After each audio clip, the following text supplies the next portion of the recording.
11/11/19, the trouble with yes and.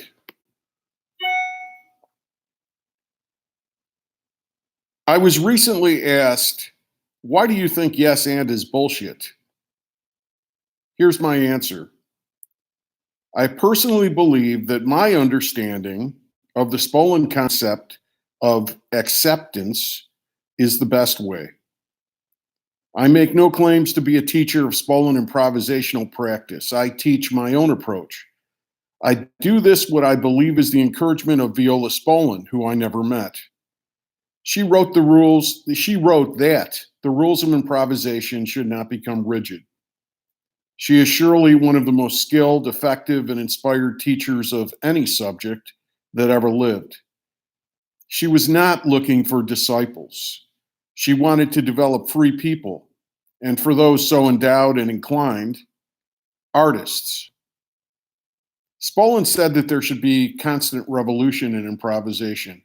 A core value of improvisation is transformation, and that transformation extends to the art itself. I did know and work with Spolin's son, Paul Sills. He saw a one-man show that I did at the West Bank Cafe in New York in the mid-1980s.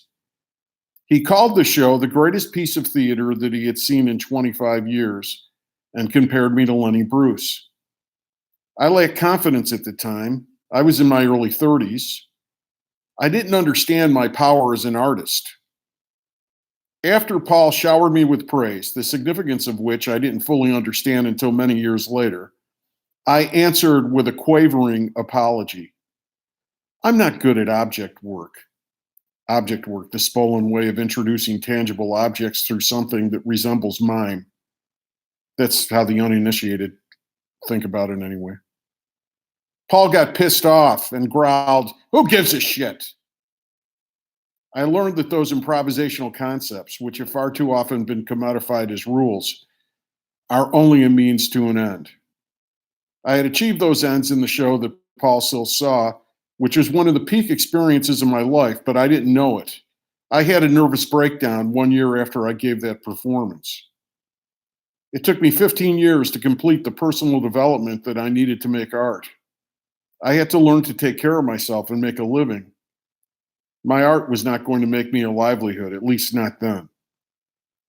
I had to learn not to listen to other people. An artist needs armor to protect himself from ignorance, arrogance, and envy.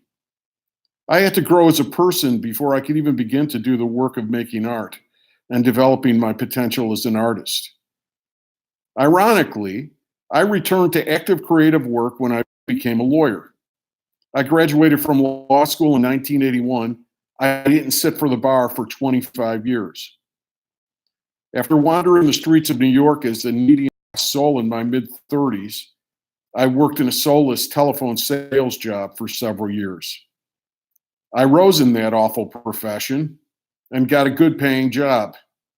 I was fired from the job in my mid-40s. Flat on my ass, I found my sole financial asset to be the human capital of my law degree. I took the bar in 2006 and I passed.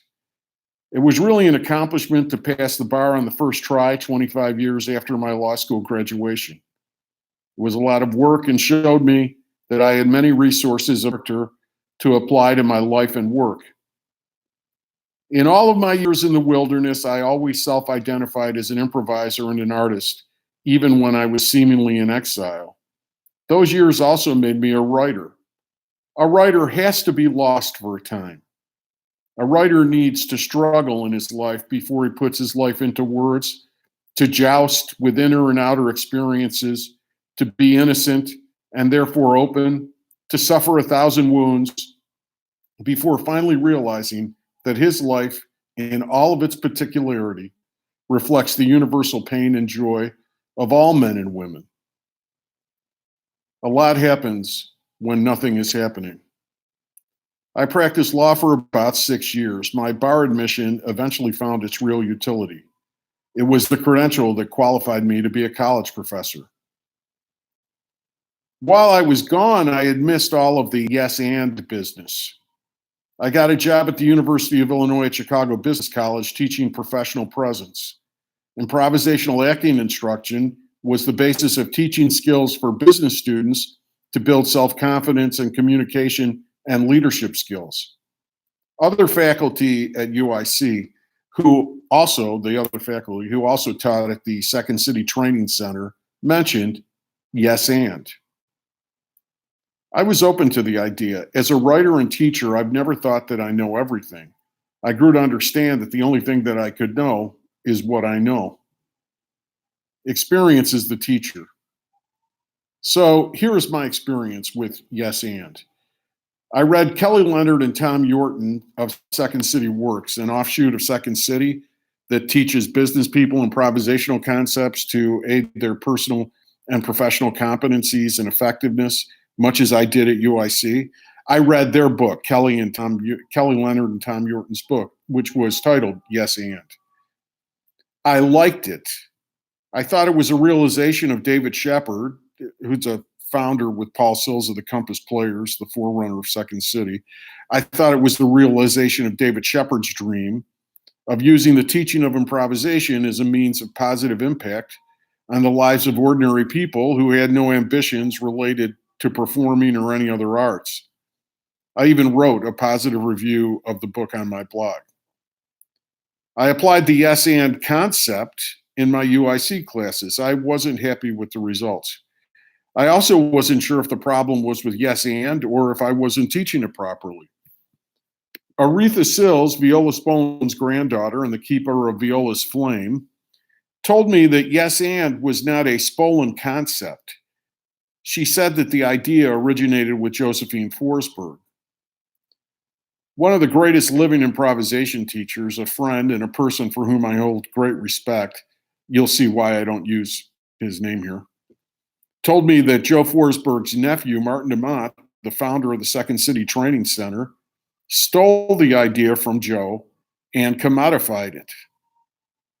To state the obvious, yes and is a hugely successful commercial concept. Yes and has taken over the world.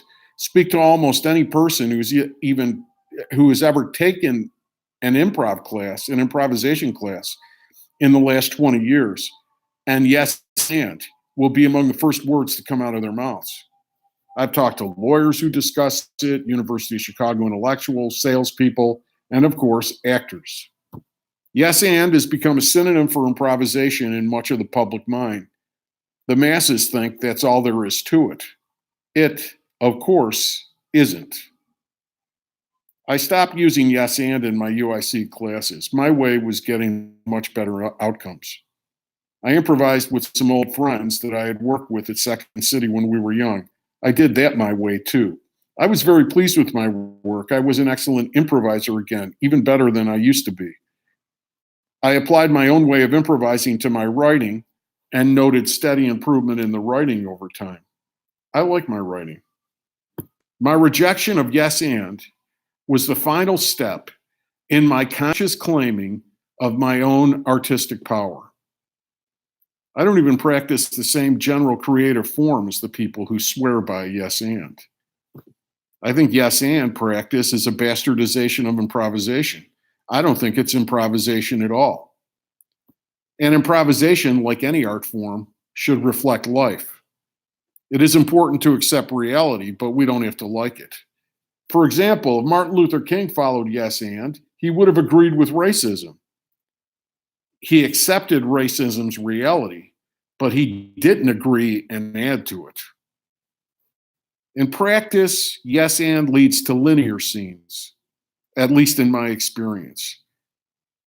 Yes and scenes resemble the corporate meetings they seek to enliven. With yes and, business is informed improvisation, not the other way around, to the detriment of improvisation. With yes and, everyone gets equal weight at all times. We are all equal in our humanity, but art is an elite experience. I use a concept where I say that the person with the highest consciousness has responsibility for the scene as long as they maintain that consciousness. The job of improvisers is to find the reality in the moment. They explore and heighten the reality and create a new moment. It's harder than just agreeing and implementing whatever the other player lays on you. Yes and is easy and gives its players a feeling of accomplishment. It doesn't challenge them to the difficult process of pursuing excellence. True interactions are more complex than just agreeing to what you are handed. Give and take, mirroring status tension. These are Spolin and Spolin-esque concepts. All of these are reduced if just focused on yes and. Viola Spolin's great book, Improvisation for the Theater, is filled with exercises that I see, when considered in total, as a complex diagram of a human moment. Spolin looks at the split second of spontaneity from many perspectives: the hands, the voice, the heart, the soul. The book is a masterpiece. Even Spolin's genius cannot find every aspect of the moment, the passing speck of time that contains eternity, because those aspects are infinite. Good thing, too. That leaves something else for the rest of us to work on. I think Yes and got traction because beginners can get a feeling of accomplishment quickly when directed to do it. Joe Forsberg famously taught children, yes and might be a nice warm-up exercise for children. Yes and is a soundbite compared to Spolin's symphony, or mine. Another weakness of yes and is that it's too plot-driven. Improvisation isn't about plot. It's about who, what, and where transformation.